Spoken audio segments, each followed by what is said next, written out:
There have also been many studies over the years showing that male homosexuals often have hundreds and even thousands of sexual partners in their lifetimes. When you consider the fact that group sex with dozens of male partners per night is a regular occurrence for many male homosexuals, you can see how easily and quickly the numbers can go well past 1,000. Absolutely disgusting. In contrast, between 75 and 81% of husbands and between 77 and 85% of wives have remained faithful to their marriage vows. And for those heterosexuals who have engaged in infidelity, it is usually only with one other person, and not with hundreds and thousands of other people, as is the case with homosexual males. We are simply not the same, and it is an insult for anyone to try to claim we are. What I have just shared with you all is only a small fraction of all the evidence that proves that male homosexuals are incapable of lifelong monogamy and definitely incapable of anything resembling true love and a wholesome marriage.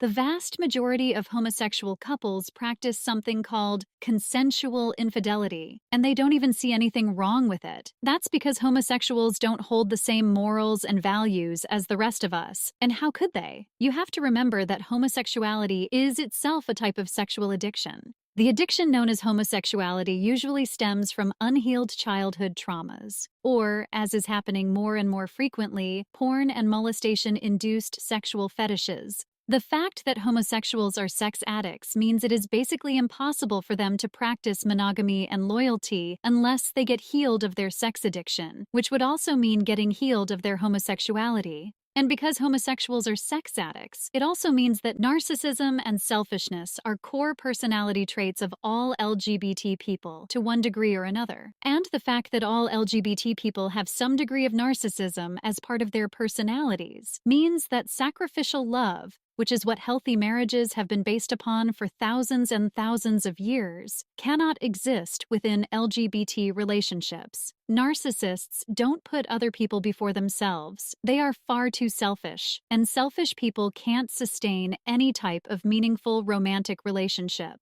One reason why all homosexuals have aspects of narcissism as part of their personalities is because homosexuality is very often caused by an unhealed narcissistic wound in childhood. The narcissism of the LGBT community shows itself publicly in their constant attention-seeking, their belief that the entire heterosexual world must bend to their collective will, their enthusiastic willingness to destroy the innocence of children in order to validate their sexual fetishes, their constant shoving of their sexual disorder down everyone's throats, just to name a few. Their narcissism, of course, also extends to their most intimate relationships, which is why they feel no hesitation in giving the sex partners they claim to love deadly diseases and life-destroying rectal injuries during anal sex. In the following quote, Dr. Lorraine Day describes the narcissistic response of homosexual men who were arrested for having group sex in public restrooms. The homosexuals caught in their lewd, disgusting behavior did what they do best. They blamed those who caught them. That kind of behavior is at the very least discourteous and selfish. What about the rights of other people in the bathroom? Even in today's continuously degenerating sexual society, few heterosexuals would need to be reminded that sexual activity requires privacy and that our public restrooms, parks, and bookstores are not suitable for the pursuit of quick, anonymous, and dangerous sex.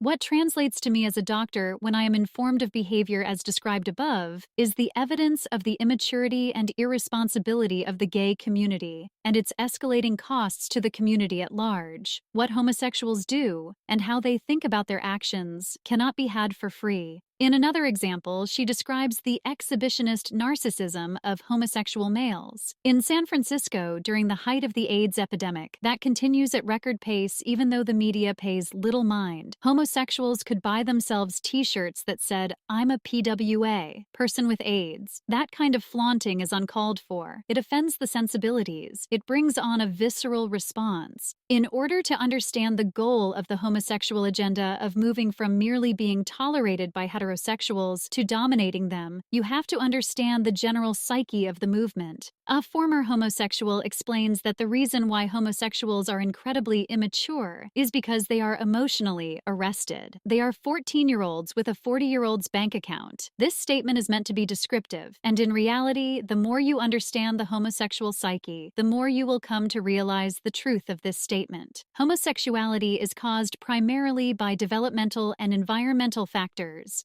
The emotional development of gays and lesbians has been prematurely arrested, almost frozen in time at the adolescent development stage. They are emotional adolescents in an adult body. The combination can be lethal, armed with more financial resources than an adolescent but filled with the conflicting and premature emotions of an adolescent. The resulting expression can, at times, appear rational and at other times wildly insane.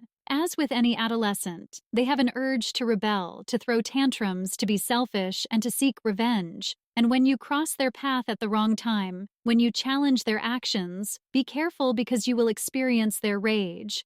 The real goal is to convert you and then dominate the opposition. Total repression of any opposing voice, vilification of any person who stands in their way, absolute dominance of the culture. These are the goals of the homosexual movement, part of which was advanced by the same-sex marriage agenda. Do you think people whose emotional maturity level is completely undeveloped and stunted can even be capable of stable marriages, genuine love, and monogamy? Of course not. Not a single homosexual is emotionally mature because homosexuality is itself a symptom of a disordered, underdeveloped psyche. So of course their so-called marriages and monogamous relationships will be a disordered mockery of real heterosexual monogamous marriage. I hope you are now able to see that homosexuality is itself a symptom of severe underlying personality disorders, and that male homosexuals as a whole are an immoral, degenerate, narcissistic, and outrageously promiscuous group of people who are incapable of loving monogamous sexual relationships, and definitely incapable of genuine monogamous marriage. And that even if we completely ignore the fact that male homosexuality is a filthy, disease-causing health hazard, to think that this group of narcissists who openly embrace and celebrate infidelity and promiscuity can have meaningful, committed, lifelong marriages and true love is a completely ridiculous idea. The only real reason LGBT people wanted to be able to marry is because of pure spite for heterosexuals, not because they actually appreciate the morality of genuine marriage.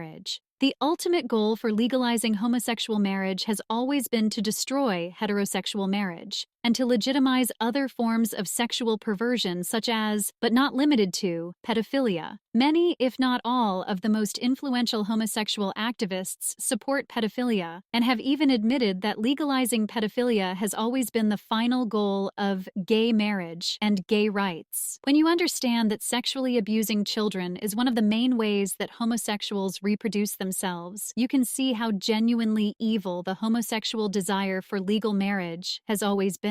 As one very influential homosexual activist who was one of the original founders of the entire gay rights movement admits, the ultimate goal is not just equal rights for lesbians and gay men, but freedom of sexual expression for young people and children. While working on this video, I kept thinking about the many cases of heterosexual married couples who are so deeply in love with each other all the way into old age that when one of them dies, the other one dies very soon after. When people have loved that deeply and meaningfully, they simply can't live without their true love. Deep down, we all know this is the type of love that is real and good. Love like this is what makes life worth living and worth defending. Mothers and fathers who love each other like this make childhood beautiful and safe for their children. Love like this is what a healthy society is based on and what a healthy society values. And LGBT people are simply not capable of this type of genuine love. Nor are they capable of even understanding the sacredness of monogamous heterosexual marriage.